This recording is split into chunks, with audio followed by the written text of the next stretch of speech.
Hello, everybody. This is Tebow of SkinnyPost.com, and I am joined today with Will Spencer of DraftBreakdown.com. Will is a draft expert. He's a scouting expert on his website. And as we head into Thursday's draft, we're going to sit down and ask a few questions about what to expect in this week's NFL draft. How you doing today, Will? Good, Steve. Thanks for having me.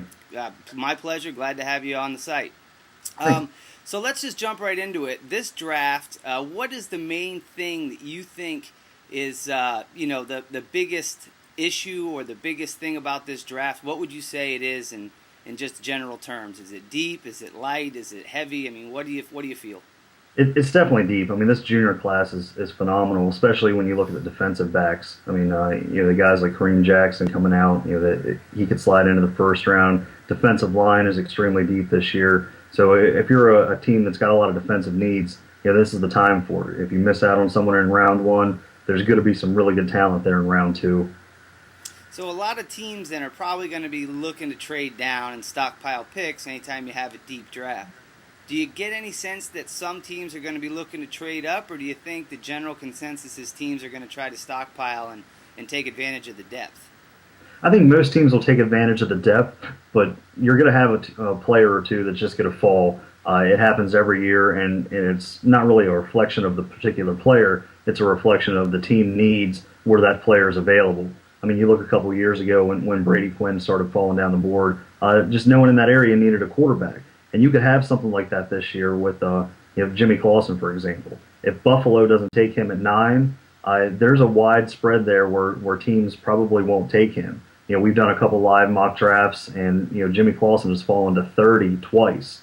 Where the Minnesota Vikings took him as the quarterback of the future. Now, I don't think we'll fall that far. I think if he gets into the 20s, someone will move up and take him. Another guy to look at like that is Dez Bryant.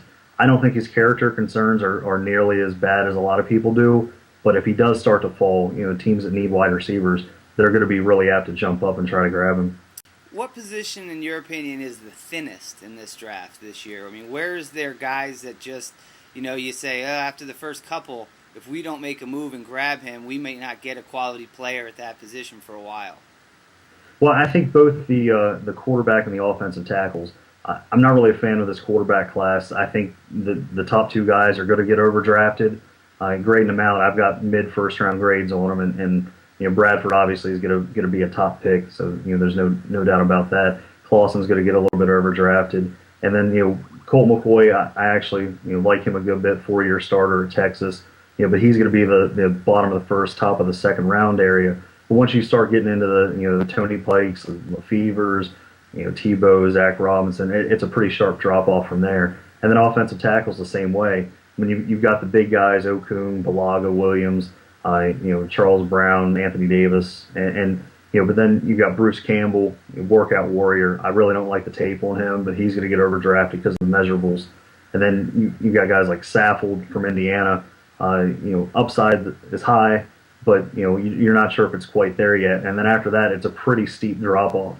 So if you don't get one of those top 6 or 7 guys, you're out of luck. So if you're a team like Seattle, who desperately needs a left tackle, Washington, who needs a left tackle, Green Bay needs some offensive line help, they've got to do something in that first 40 picks or so. So you think those are the teams and those are the guys that we should be looking at to move up, while other teams may be looking to move down, that need some wide receiver help or some other deeper positions, where they can try to sell like, hey, there's a left tackle on the board here at, let's say, 10 through 15, and a team that's picking, 28 or 29 or whatever may look to jump into that slot. Is that something we could expect, you think?